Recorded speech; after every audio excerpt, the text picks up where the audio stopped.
Kalau dulu, kita kirim surat harus menunggu berhari-hari. Sekarang, dengan satu klik, bisa terhubung ke seluruh dunia. Nah, disitulah saya sadar, kalau teknologi bukan hanya inovasi, tapi jembatan yang membuka begitu banyak peluang bagi kita semua. Hai semuanya, perkenalkan nama saya Lutfia, bisa dipanggil Upi, dari Universitas Negeri Makassar, Fakultas Ekonomi dan Bisnis, Program Studi Manajemen. Dan saat ini, saya berada di semester 6. Terima kasih atas kesempatannya hari ini. Nah, di sini saya akan menjawab 4 pertanyaan dari tim Google. Pertanyaan yang pertama yaitu, apa yang paling kamu sukai dari inovasi teknologi atau budaya perusahaan Google?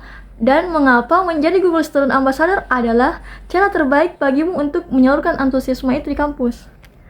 Oke, yang paling saya suka dari inovasi teknologi dan budaya Google adalah bagaimana mereka membuat teknologi terasa terbuka, mudah diakses, dan terus berkembang. Google bukan hanya menciptakan produk, tetapi membangun ekosistem belajar yang mendorong eksplorasi dan inovasi. Budaya growth mindset dan kolaborasinya itulah sangat relevan dengan lingkungan kampus.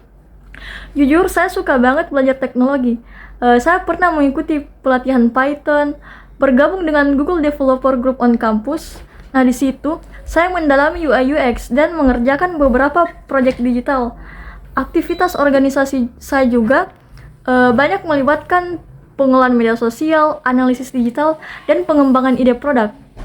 Dan menjadi Google Student Ambassador adalah cara terbaik untuk menyalurkan antusiasme itu. Karena saya ingin bukan hanya belajar sendiri, tetapi juga mengajak mahasiswa lain berkembang dan menyadari kalau teknologi bisa dipelajari oleh siapa saja yang mau mencoba.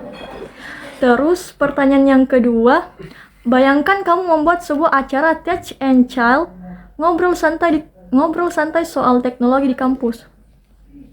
Jika saya membuat acara Tech and Chill, konsepnya itu santai, terus dengan tema From Scroll to Smart, kreatif bareng Google Gemini. Jadi mahasiswa diajak mengubah kebiasaan scroll media sosial menjadi lebih produktif dengan bantuan AI seperti Gemini. Kemudian materinya itu ringan, mulai dari tentang pemanfaatan AI visual, etika penggunaan AI, hingga cara membuat prompt yang jelas dan powerful. Terus ditekankan kalau AI adalah creative partner, bukan jalan pintas. Selain itu, akan ada juga game kecil yang bernama Prompt Guessing Game. Nah, di situ peserta melihat gambar hasil AI, lalu menebak kira-kira prompt apa yang digunakan. Nah, dari situ mereka belajar kalau detail kecil dalam prompt AI itu sangat berpengaruh ke hasil akhir. Terus tujuan dari acara saya itu menunjukkan kalau teknologi tidak ribet dan tidak hanya untuk anak IT. Semua jurusan bisa memanfaatkan AI untuk lebih kreatif dan produktif. Terus pertanyaan yang ketiga yaitu, setiap orang pasti memiliki pengalaman di mana mereka harus berpikir out of the box untuk menyelesaikan sebuah masalah atau mencapai sebuah goals. Nah, pengalaman berpikir out of the box yang saya alami saat menjadi crew ticketing di event besar. Jadi, nama eventnya itu F8 Makassar. Dan pada saat hari pertama, yang berkunjung itu ada 20.000 penonton. Kemudian saat antrean membludak dan jaringan lambat, membuat banyak tiket sulit dibuka.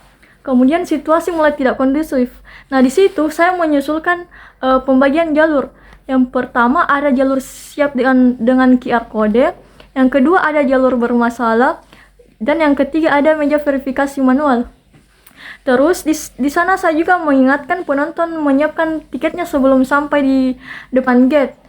Hasilnya antreannya lebih teratur dan proses masuknya lebih cepat. Dari situ saya belajar kalau solusi sederhana bisa sangat efektif dalam kondisi mendesak. Terus pertanyaan yang terakhir, jika kamu terpilih sebagai Google Student Ambassador, momen atau pencapaian apa yang paling membuat kamu bangga dalam 3 bulan pertama? Dalam 3 bulan pertama sebagai Google Student Ambassador, momen yang paling membuat saya bangga adalah ketika mahasiswa yang awalnya merasa AI itu ribet, mulai percaya diri dengan menggunakan Gemini untuk mengembangkan ide bisnis, organisasi, dan personal branding mereka.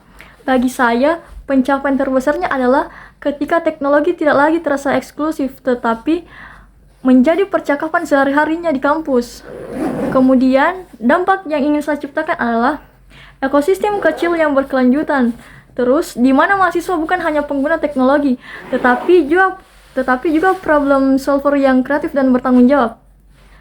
Jika ada suatu komunitas yang rutin eksplorasi AI, atau satu mahasiswa yang menemukan passion barunya lewat teknologi, itu sudah menjadi pencapaian yang sangat berarti bagi saya. Itu saja pertanyaan interview saya hari ini. Terima kasih. Wassalamualaikum warahmatullahi wabarakatuh.